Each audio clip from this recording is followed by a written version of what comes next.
what I'm saying is possible. And I understand. And I got the belief and I got the trust. And that's and I didn't need any other reason to go back in there and then to re-ask my question. Do I do it? I made a decision to start the business. I made a decision to do it in scale. I have the equation correct. I have the problem rectified. Let's do it.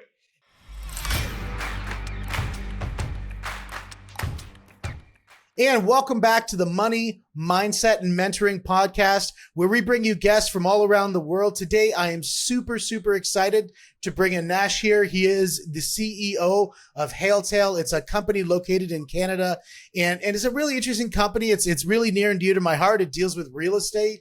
And one of the things I think is so cool about it is it really is all about creating communities, micro communities, and solving a problem for investors to ensure that they're maximizing the yield. You know, given the current times that we have, man, is it getting expensive out there? Whether it's the purchasing price of what the cost of real estate is, or whether it's the cost of interest. As an investor in real estate, it can get really expensive. And it's always neat to look at the other options that are out there of different ways to produce revenue for your real estate. So without further ado, Anash, let's start the conversation and introduce yourself. Thanks, Steve. Thanks for having me. Pleasure to be here with you today.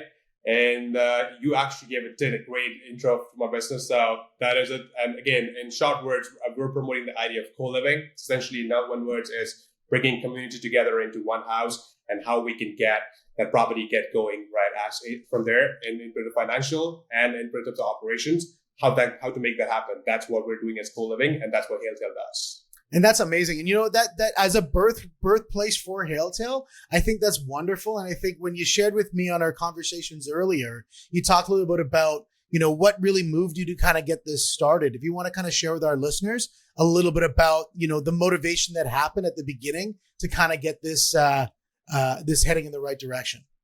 Yeah. So I was always into helping people in terms of accommodation side, although it was not my primary thing at first, but I got really into it because it gave me... Yeah, you started out like an engineer or something, didn't you? I was an engineer. I was an aerospace engineer, and I used to do this aside. But look what I'm doing right now. So cohabitation in the skies. Yes. But look what I'm doing right now. I'm doing this because you can see that. That's the juice that's giving me right now there, right? So, so I started by helping a few people, which became a pretty serious game from there. And I was looking to ideas where how I can help a lot more people at the same time. And that's essentially what the idea of co-living does. I've done hostels, and when I was traveling, went in Europe and Amsterdam, France, and I love to bring that concept up here. And that's what I'm trying, and that's what I'm trying to implement in long-term rental process or mid-term rental process, and how that can help our economy. What we're going through right now is essentially what we're doing. Well, you know, at this time, it's probably one of the most important things in real estate right now is, you know, if you look on both sides, you know, people say both sides of the fence. I think everybody's in the same ecosystem. I think each relies on each other equally. So in that ecosystem, you look at the landlords, and the landlords are saying, hey, you know what? The cost of real estate is tremendously increased. The cost of interest rate is skyrocketed. You know, the baseline cost for plumbers, electricians, anybody to maintain and service the property has gone up, you know, exorbitantly, you know, based on the cost of living. Then you flip over to the tenant side, and the tenants are saying, look, like I make the same amount of money, but my grocery bill's doubled. The cost of interest on my car that I just bought went up by crazy, or my credit cards or whatever. And the cost on rent has just quadrupled. You know, how do we all sustain? And, you know, thinking a little bit differently, I think helps people solve problems. And I think it's solving problems really for both sides in the way that you're looking at presenting it. Like, let's face it, Friends came out in, you know, I don't know, was it the 80s or something? I think it was. I remember watching it as a kid. Yes, so yes. I don't know if that's dating me or anything, but you know, nobody thought anything different when we watched the show. Just a bunch of adults, roommates, you know, in an apartment in New York, and that was just a normal thing. And I think we should be seeing that normal now, living a lot of outside of New York and outside of LA. We're seeing a lot of this cohabitation really starting to kick off because of the raw cost of living. Right. Absolutely. Like one of the things which, like you mentioned about Friends, is that, you know, people used to love the show and they took all the good Still part. do. Still do. I still do. Like no brainer. Go to friends and just sit there. It takes the stress out of your body, right? But the thing is that you only look at the good, fun part of it, but you haven't learned the right lesson there. There's a good ecosystem, community, friendship that's gone on here. That's the part which I was looking at, and that's what I'm implementing here. How can we get different people? Essentially, they were different people. They were coming together and living in more than like a family. They were thick friends, right? Yeah. And this happened. I can tell you an example. This happened in one of the properties that are here in Scarborough, for example. Like we brought in people from, it's a 5-bedroom property, and we brought people from different locations, like Indians, and there was Persians, there's a couple from Europe. They came in, they started living there for 7 months, okay? And that property was only for 7 months. And what happened is when they moved out, now they're renting a different property, all of them together as a family. They rented out different. So how cool is that to bring like 6 different people, put them together, and they're like a family. They know each other. Well, it's not even 6 different people. It's 6 different cultures. Absolutely. Like you were looking at, what did you say? It was a Persian. There was somebody from India. There's somebody from, the Europe or whatever, like, yes, et cetera. Like that's amazing. And to have them have that sense of community and continue forward with that sense of community and friendship, that's an unbelievable situation. There's a lot to learn from each other, right? The culture, the food, like there's a lot to teach each other. They got things to talk, they got things to do together, they got things to gel together. So that's essentially the concept there. That's amazing. That's amazing. And how have you found landlords, taking this up as an option to your standard single family rental environment? What has their opinion been on it? What have sort of been the big successes and maybe some of the stumbling blocks? Yeah, I mean, it's obviously a new concept for most of the people, but people who get to see the numbers, get to see the concept, get to see what they get out of the property compared to what they're doing right now, or compared to the fact that they have to sell the house because they cannot just stay and meet the both ends in. They understand the concept, they understand, they like it, and when they actually do it, the minimal efforts that they're required to do in their property to get it out or rent it out or get it back to shape or flip the property at one point, they understand it. And those people are our biggest advocate right now. We don't have to tell them anything. They just go and tell their friends, do this. This makes your life much easier. There's less formalities and we're just getting done. People are in, people are out. They're happy. My house is pristine. So that's what's in there. And I mean, to other people, the individual homeowners who just look at like their house as a baby, for them, you have 5 to 6 different people. But when they understand the numbers, it's a game changer. But it's going to be a bigger game changer for someone like an investor who's talking money, or someone who's working for an investor who's looking at money and improve their portfolio. All they want is cash flow. And for them, we're talking the game changer right now here. Well, what's interesting is when you look at this concept and you kind of hybrid it. I was thinking about this the other day as we discussed this idea of doing the podcast. You've got that single person who is looking at buying real estate.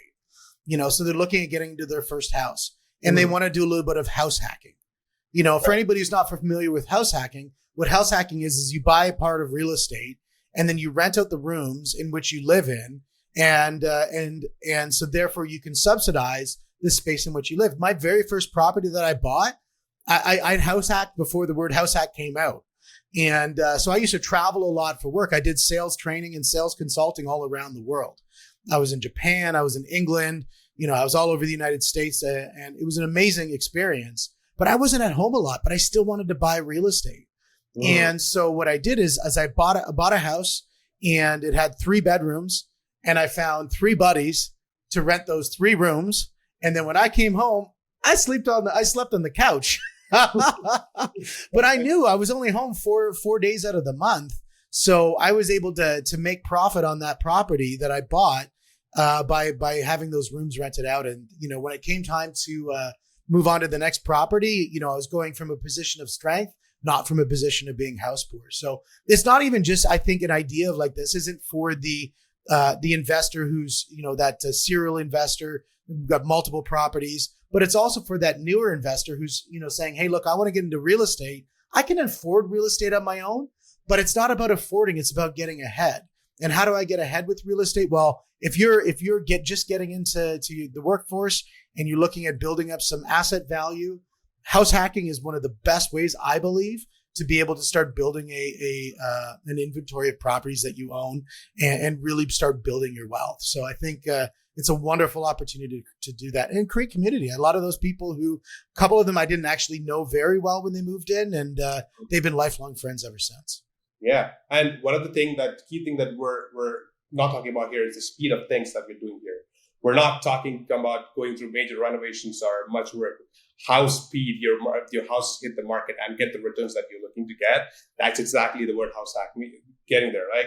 We're not looking at large renovations, but not furnishing or staging. It's that you're getting it out there. People are coming in and then get going. The circle is on. Then end of the month, you get the paycheck or you get the money and they're paying your mortgage. Yeah. And you bring up one of the things that I think is really important. I mean, we talk a lot about strategies such as the BRRRR strategy, or strategies such as short-term rentals with Airbnbs. When we look at the BRRRR strategy, there's a timeliness to it. And, I own a bunch of properties converted into duplex. Now, some of them we did during the lockdowns, and that was really, really painful on the timelines to get things done. You might be carrying a property for 6 months, 8 months to a year, or even beyond, especially if, the city's moving at a snail's pace. You're in a situation where it's going to take a long time to create that duplex. And that property that has, say 3 bedrooms up, 2 bedrooms downstairs, when you have that duplex, it can be, really long time to put that together. And you have to carry that and then factor that into your return on investment. And where you're saying the speed to market, you're saying is in this situation, you can access, with a few little renovations to make the place look great, attract the right type of tenants, and set it up so that you've got a really good model for success, because you're still seeing near or even better than duplex performance on that single family. Is that correct?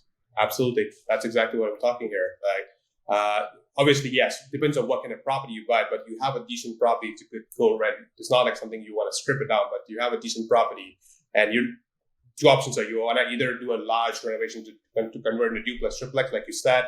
Yep. Snail is going on right now, or you want to get speed and start rolling, and then you can always get going, and then after that you can still find ways to make revenue out of that after too, right? Yeah, absolutely. And when you look at things like the other option that people look at are things like Airbnb and other short-term, like Verbo, I think is the other one that's out there. And I think there's a couple other platforms out there, but all these short-term rentals are they have in the past really, been hyper performers for people. When you look at it from the rent compared to the rent of, say, again, your single family. Your money out of the gate's heavier because, you're number one doing the renos to make it flawless. Because if you want to keep your super host status, that place has got to be flawless. Everything's got to be immaculate. The second thing is you have to furnish it and supply it in an immaculate way as well. So, when it's immaculate, also stylistically on vogue. So you want something that, if blue is in vogue, then that's the color you're going. If we're now going to taupe, which I have no idea what color taupe is, but let's say we're going to taupe. Well, that's the on vogue. Now you've got to change your whole color platform. Mm-hmm. And so, when you look at furnishing an Airbnb, sometimes that turnover can, you might be $20,000, $30,000, $40,000 in, and then 2 to 3 years from now, you're doing a complete strip and redo, maybe at 30,000, not the 40 or 50,000 or whatever it is, but you're still, that inventory that you have to put in is going to come at a cost. And I think what you showed me on a spreadsheet was that when you look at the cohabitation versus the Airbnb, because of that outlay and the maintenance you have to do on the furnishings, it can actually almost outperform, if not does outperform Airbnb. Is that correct? Absolutely. I think a lot of people forget about this. You mentioned an important part there, which is the trends keep changing and you want to keep on top of the market. And those are not something which people account for. But when you actually look at the comparative prices and the money that you make out of it, it absolutely outperforms an Airbnb. And right now, with what's going on with Airbnb, with the zoning bylaws and all the occupancy rates that's gone on, people are looking for alternatives at this point because they cannot just go back to regular renting, because that would be like comparing 100 to 0 in terms of their difference in rent. And they are looking for the right opportunity there. And I think that's how it makes sense a lot more right now. Yeah, and I think, when you look at the zoning, I think that's one thing that you definitely hit on. I have a couple clients of mine who, they bought properties and they were cottage properties, and a lot of these communities, and I know, a lot of the big cities have made a lot of zoning changes to prohibit short-term rentals. Because when you look at short-term rentals are really, they sit within a a different classification of zoning than when you look at residential. Residential is meant for long-term occupancy, long-term being anything over 30 days. Whereas your Airbnb is, 2 to 3 nights. Well, number one, that sits in certain areas with tax applicable things, such as in Canada, you'll have HST that gets charged on short-term rentals where you don't have HST on rent. And so they sit in different calibers and different classes of the way that income has to be declared and subsequently in the zoning as well. So I think those are some of the hurdles that people run into when they would look at Airbnb. But if you could overcome those hurdles and make a really good business out of it, I'm not saying Airbnb is not bad, but I think it's certainly not the magic pill for real estate. And I think, just like when we look at cohabitation, you might have a situation where it could be great for profit, but there's also some pitfalls that can come with it too. And so what are some of the things that you've seen certain landlords, seen as, number one, as pitfalls that they personally experienced or that they think exists and really, are something that can be overcome? Because I definitely think, I've had people say, rental properties, man, I'd never buy a rental property. Well, why would you never buy a rental property? Well, I'd never buy a rental property because I had a cousin who had a rental property once, and that tenant really destroyed the place and never paid their rent. Okay, so that's why you won't buy a rental property. Yeah, no, never, man. It's so dangerous. Like, really, have you ever heard of an employee that was a bad employee? And they're like, yeah, interesting. Well, would you ever want to own a business? Wow, yeah, that'd be really cool someday. Well, in order to own a business, the difference between being self-employed is like I'm one person working by myself, and being an entrepreneur, which means I own a business, is you have people that work for you. Well, tenants are just like people that work for you. If you treat them well and you choose them well and you handle their environment well, generally speaking, they're going to do well back to you. Now, there's always going to be that one random story, one random case that's not going to work out well. But generally, if you do your due diligence up front and you look after them during their tenure, they're going to do a great, they're going to do their part excellently as a tenant. Would you agree with that? That is a great point, Steve. I would say in terms of company, happy employees means happy company and successful company right there. It's the success inside. Happy and well selected. Yes, absolutely. The same thing with tenants. Happy tenants means your house is being taken care of, tenants are taken care of. And essentially what happens is if the tenants are not taken care of, they feel that way. That's when things start to go the other way around. And that's exactly why the software comes in. Because we spoke of the concept all this time, but we also have to talk about how we solve this problem, right? We're not just solving problems outside, but taking care of things that's inside the house, how the environment there, how we have to get these guys to get together and start living. They just don't automatically just happen. We have to put those back together for them by using software. And that's when they connect the dots and make it happen. It becomes a community together.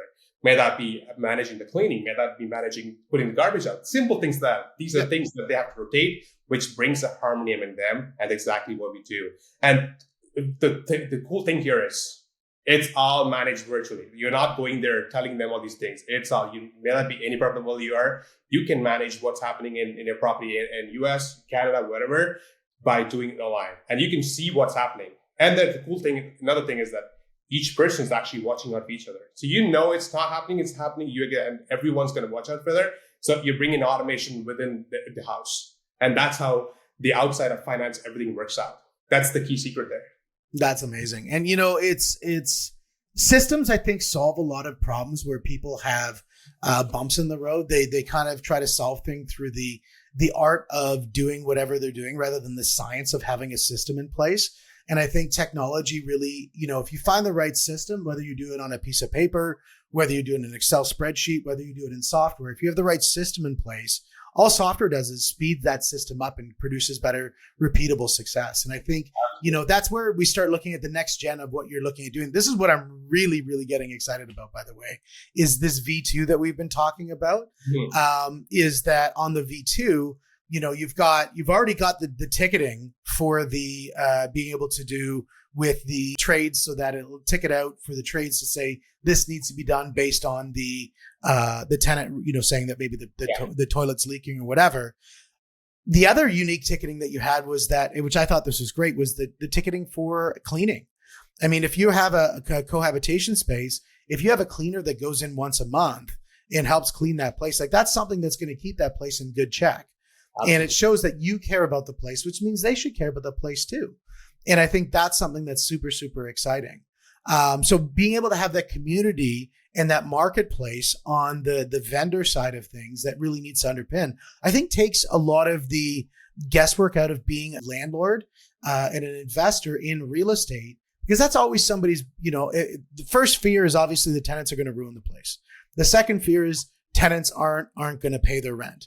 The third fear of buying investment property is something's going to break and I don't know how to fix it. It's going to break in the middle of the night. I'm going to be sleeping. I'm going to wake up in the morning. My house is either going to be burnt down or it's going to be flooded or, something's going to explode, whatever.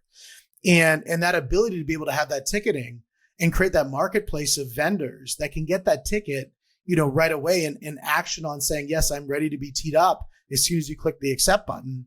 I mean, that's amazing. Or you might have an auto accept or whatever you set up. I'm just speculating on some of these things, but that's pretty exciting to have that as a community there. What sort of drove that as an idea for you on that? Yeah, so I myself did a property management. I do have a property management company, and when I got to a point where I had a lot of properties and getting tickets in terms of maintenance at different site, and it's essentially my problem. So I understood the problem myself percent. So, and then I'm solving my problem. Then I've spoke around to people. It's a million people's problem.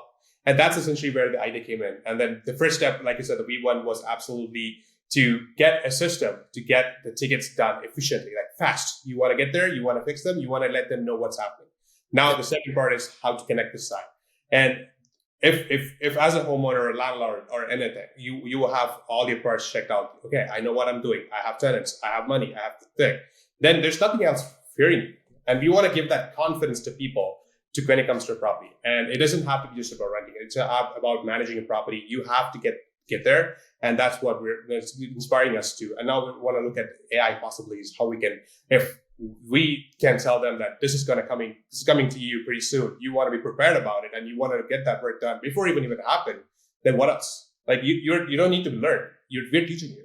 Absolutely. And I think, integration with monitoring systems, one of the things, I kind of want to step back to where we met. We met at Collision, which is an amazing conference for tech startups. I think anybody who's in the tech business really needs to consider being part of the Collision community.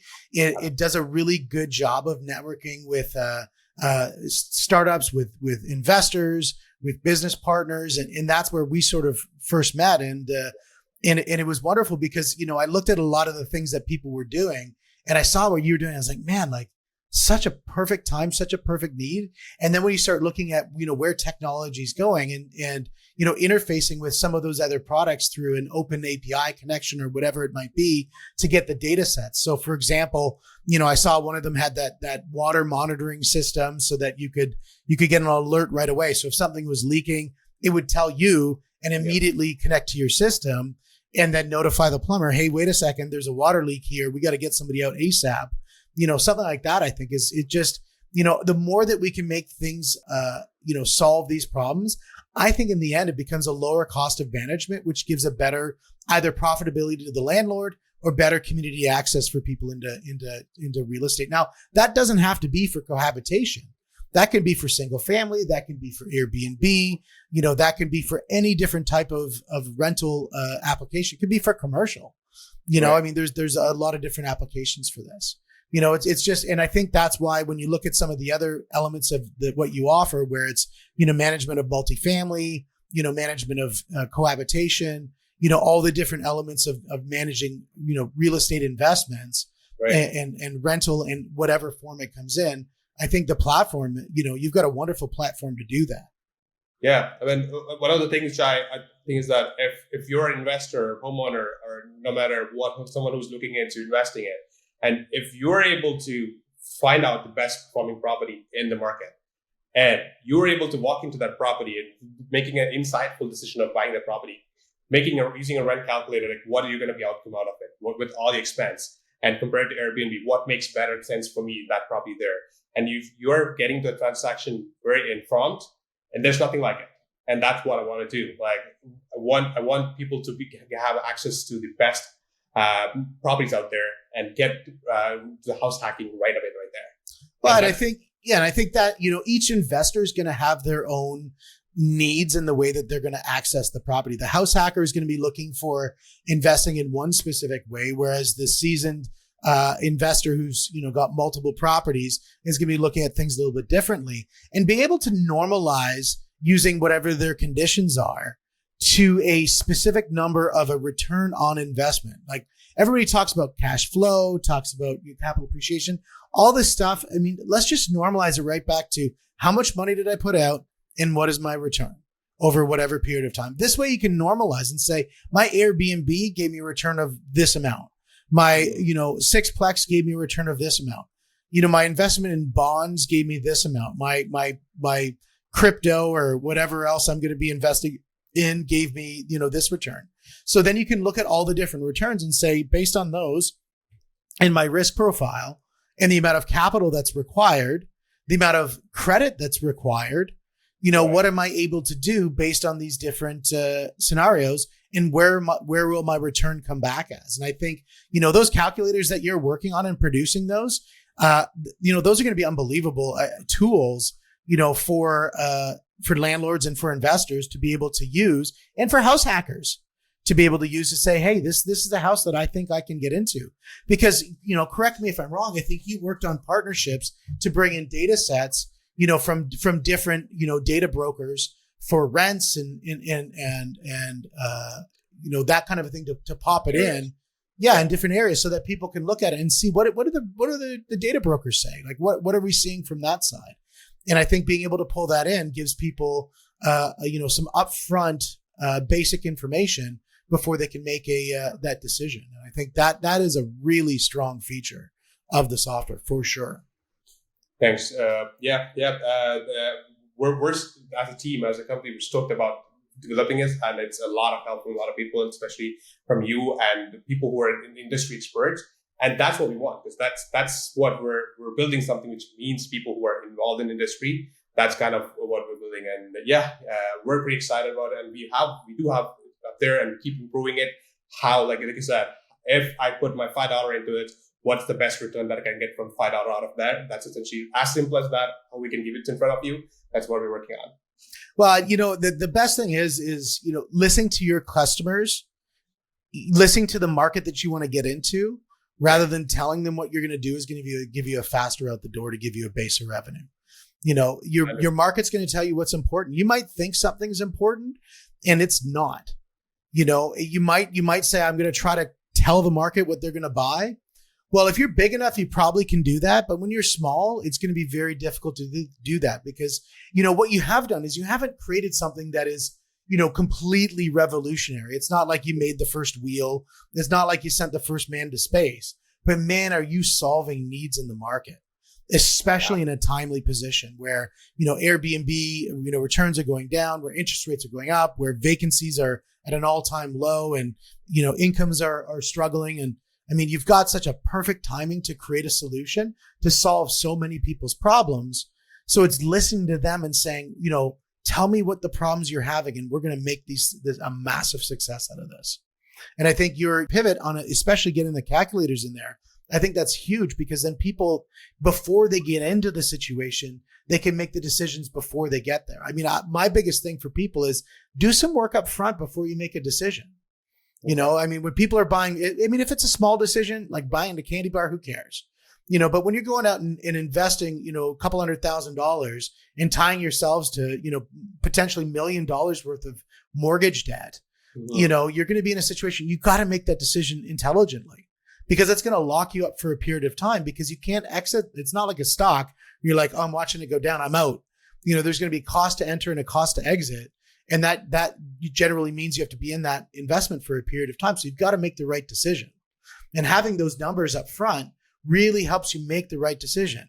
And especially if you do that early, like my belief is when people, especially the first time they're ever buying investment property, they need to be spending 2 to 3 to 4 months minimum in advance, acclimating to the market, acclimating to the, what's out there, acclimating to the rhythm. And if they're doing that, especially armed with calculators, so that they can focus on the most important thing, which is risk is 1 and numbers is 2. So if they can be comfortable with the risk of the investment, and then second of all, they can be comfortable with the numbers and the true return that they're going to be getting, I think those calculators prove themselves invaluable. And as a real estate agent, I think you would only be doing a disservice to your client if you did not provide them with a true calculator. The amount of real estate agents that I talk to that don't have calculators for investment properties, and they just rely on the client to be able to do their own work, I think that's a disservice, in my opinion, as a real estate agent. I think, giving them guidance to say, hey, look, here's a calculator that I've used, or here's a calculator that, a lot of people have been using, such as the one that you're creating. And, I think that is doing a good service for your client, solving a challenge that they definitely need to be answering. Yeah. Looking at it, you yourself telling us you're a realtor and profession too. You yourself telling it's my customer telling me, right, this makes sense to my customers. So that itself right there is an approval in one way. And essentially that's what we're looking to hear from the people that we're working with. As a guy who owns multiple properties, as a guy who's been in real estate for over 10 years, as a real estate agent, as a guy who owns a mortgage broker with multiple agents, distributed across the province, it's something that we see all the time. We see people getting into investment properties and not running the numbers up front. And the first thing we say is, why are you not running numbers? You've got to be doing that. And so that's why I see it as a need, is because I want people to be educated, because I don't want people to be afraid of investing in real estate.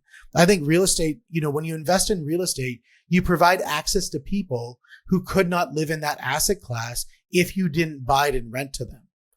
Right. Most of the people out there, if you did not buy single family, well, they wouldn't be able to rent single family. People look at landlords and they think landlords are scooping up all the properties so nobody can buy them. Well, they're scooping up all the properties so that person who couldn't buy that property now is able to rent that property. So they're actually providing access to properties that were once never available.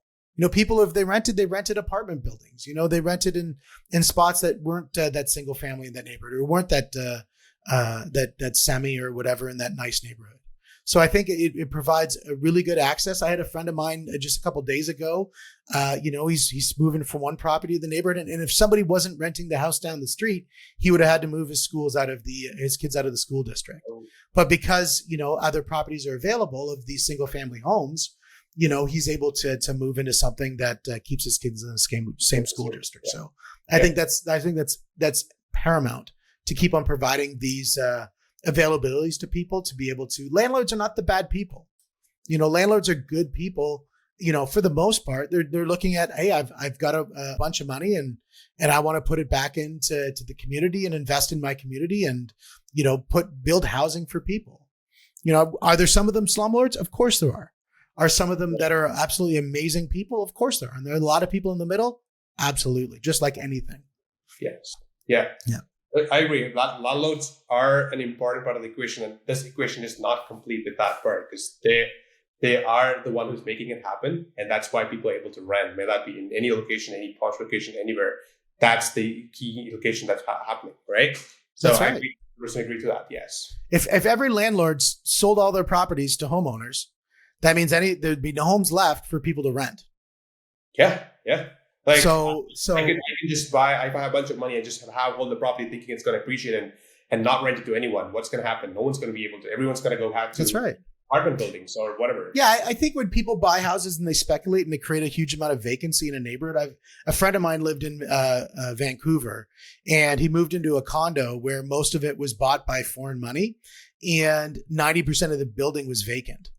And so in those situations, I think that's where I think there's some issues, personally speaking, because, that sense of community of that condo, that neighborhood, those small businesses that open up downstairs thinking that the dry cleaning was going to have some people come and buy, the pub or the coffee shop are going to have, all these people, and there's nobody because it's just a barren wasteland.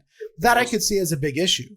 Landlords who buy it with the exact purposes of having somebody occupy the property, I think that's a beautiful, and it should be a well-supported area of the Canadian market by the governments, by the municipalities, by the bylaws to ensure that people have that occupancy. And the same thing applies when you look at cohabitation, is that bylaws, municipalities, where people are looking at saying they need to provide affordable housing. Well, right there, that word alone provides affordable housing. because it takes that cost and divides it up by a number of people so that their incomes become greater than what the rents are, and they can be able to support the costs that's been burdened on the landlord. Exactly. And this is exactly what we're actually having a chat with City of Toronto right now, in terms of they're looking ways to say we need to increase support. New mayor, she's all in for it. And we're having a solution right in front of you. We just need to be on the same side and get this adopted. And people are finding value out of it. That's just what we're trying to do, and we're going to get there. Oh, yeah. No, I think it's something that, again, Friends came out a long time ago. And, it's something that will definitely resonate in a lot of the municipalities for sure as we move forward.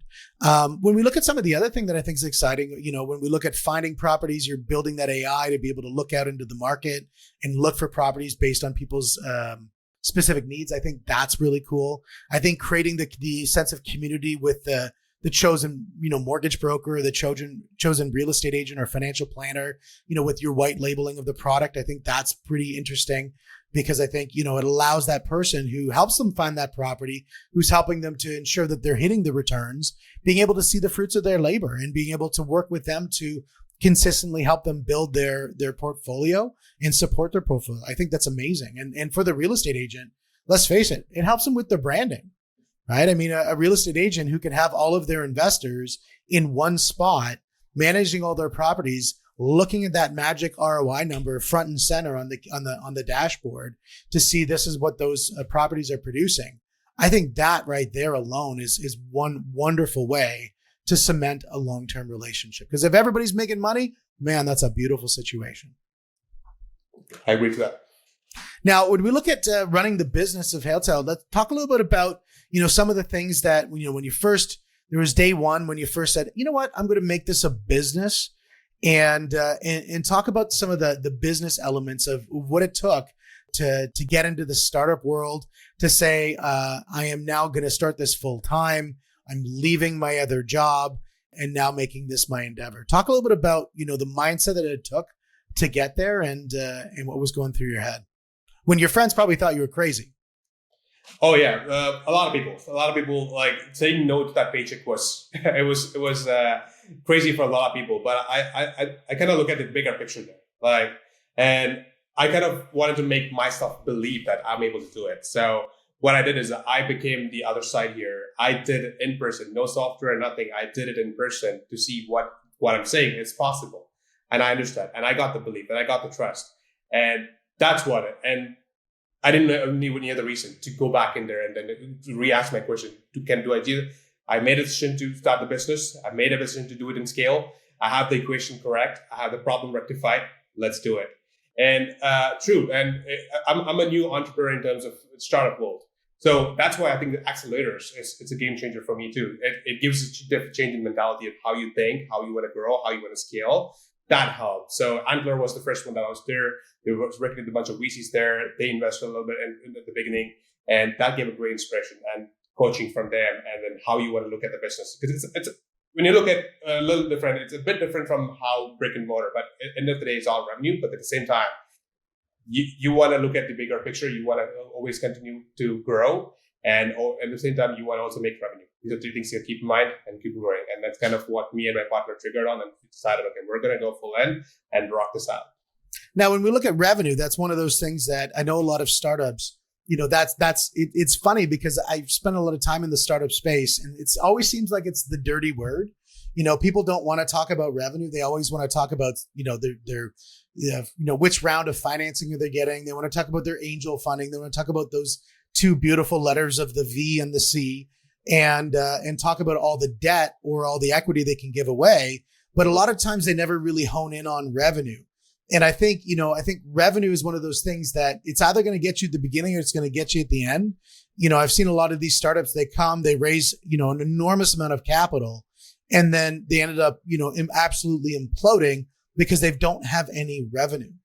And, one of the things that we had talked about when we first, started in working together on some of the things that we're doing was really honing in on the idea of, number one, getting our mindset right around revenue and the importance of, that's one of the most important things when running a business, because it's the lifeblood of your business.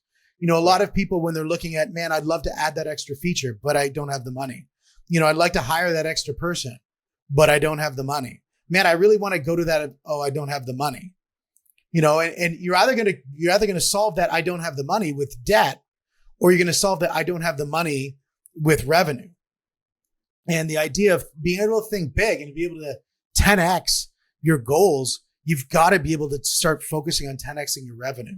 And talk to me about that mindsets, pivot that happened, as we sort of started our discussions, and sort of what went through your brain as we went through that dialogue. It's true. It happens with all the founders. I don't blame anyone to it, and it happened to me as well. Like as you go build a company and you kind of forget, you want to keep focusing on how much you want to do, and then you forget the fact that, oh, you know what? Am I forgetting to make money here? Am I forgetting about the revenue here? I'm building everything here, but I'm forgetting the key thing that's I need to come out of all things. And like having the chat with you, like having that small chat with you, like keeps me asking this question back here. Like, what am I building towards to? Like, if I'm making that money for them, and I need to see that happiness in myself, and we need to set a goal and work towards that goal. Let revenue not be product, but revenue be the goal that you want to set for yourself, and work towards that, and make that problem solve with that perspective. That makes a game changer. Then everything that you do will actually make sense, and then you're going to push, and everything you think and dream is always going to be that revenue. And I think that's what it's going through my mind right now. And that's and I spoke to my other founder friends. This went through they went through the same thing, and some of them have failed, some of them have had to quit because they went too far, pushed too hard, and then end of the day, all the VC funds, everything's stopped because there's no revenue.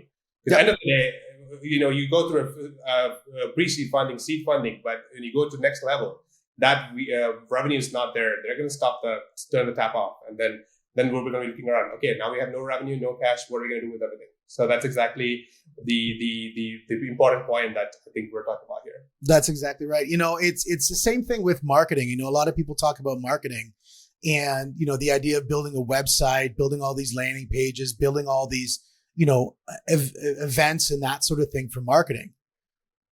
But the term is, and I think it was Pete Vargas or Grant Cardone, one of the two, said this term. They said, like, a road without traffic is useless. And a business without customers is useless.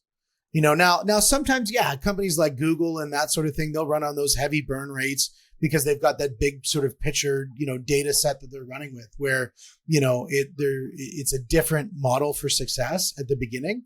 But most of the companies that I see in the founder space, out there at Collision, they've got a product that they need to get out and they need to sell. And, and they need to promote. And the first thing is number one is getting the promotion going. The second thing is then converting that promotion into actual real clients. And then the third thing is making those clients such raving fans that they can't help but tell their friends, and they can't help but buy more stuff from you. And I think that's a really good model for success for businesses that are really looking at getting off the foot, getting off that first start. Because if they don't have that revenue, it's going to be so much harder to make those decisions because they're having to ask somebody else to make a decision.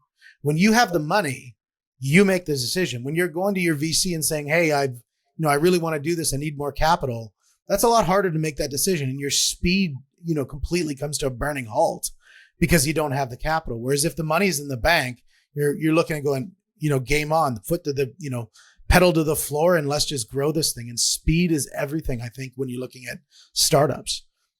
Because, you just started up, which means somebody in the world probably has done the same thing as well. 100%. Yeah. So what is the most exciting thing for you moving forward? As we start to close off, what is some of the most exciting things for you moving forward, heading to close off 2023 and looking into 2024? What's the thing that excites you the most? We went through a bit of those points right now, like the calculator that we're coming in, the new versions of it, and then how we're going to use existing technologies to use that version, and the new spectrum or the new revenue size version that opens up to us, which we haven't have been using as much so far, is really exciting. Like we've figured out the problem and solution part, but how to scale that part or how to bring the revenue out of that part was what we're there, and then that is in front of us right now, and it's just really exciting. And I'm really excited to see where this is going to take us and what all we're going to learn out of this, and how better we can make it better. And then, like I said, how you as a customer, you as our mentor and friend, or any new person that I'm going to talk to is going to talk to 20 other people about what we do right now. You guys are not doing this. You're missing it out. I want them to say that, and to make them say that is what's going to be my day and night building.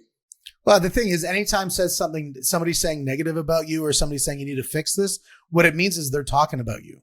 And that means you have their attention. And then if you're able to get their attention and turn their negative into a positive, you've got a customer for life.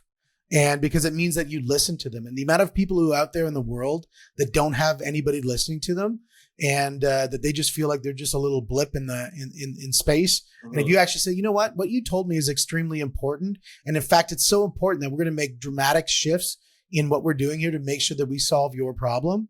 That's the way that you can absolutely, completely dazzle your clients. So I think that's fantastic that you have an open mind and a willingness to grow with your clients' needs. I think that's fantastic. The last question I really want to end off with is, when you were watching Friends, who was your favorite character? 100% Joey. Ah! He's the bond there. Because we're bringing the communities, and he's the person who's keeping the smile in people's face, and that smile is getting them running. It's 100% Joey. Nice. Yes. I mean, Chandler is a good part, but Joey is the fact that excites Chandler. So Joey is. And what about yours? I'm gonna have to go with the Joey as well. Joey being one of my favorite of that show. Bar none. Yeah. His sense of comedy, his sort of just happiness and joy in life was just something that I can completely identify with. No matter what stress of the day you are in, you sit in front of that, it still make you laugh. You're probably running it for the 20th time, but still make you laugh. That's right. The best thing. That's the magic about that show, and that's exactly it. Well, I am super excited to see the impact of what we're doing together. Make your business an absolute success. I'm super excited to see the new developments in what you're doing. Watching what you're doing with new to Canada, new to the US, people who are moving new to the country. I think it's a great opportunity to provide, because I know, the country needs immigration, and especially immigration of people who are coming in wanting to work, people are coming in wanting to integrate, and to create that environment where people can do both and live in a place that's safe. I think that's amazing. And then, rewarding the people who've been, here and investing in the country and putting out those rental properties and making those spaces profitable and well looked after. I think that is a wonderful thing. So kudos to you and your team, and really looking to see, you guys develop that next chapter. Thanks, Steve. I'm excited that we're going to be doing a bunch of things together as well. So I'm really excited for that. And I just want to absorb the energy from you and then put it in my screen here. That's what I'm looking to do. And that's what I'm looking to do. Energy is my name, man. Energy is my name. Awesome, my friend. Well, you enjoy your day, and thanks so much for joining the show. And ladies and gentlemen, that's a wrap. We really appreciate everybody, checking in on here. And don't forget to like and subscribe on the platform that you are listening to.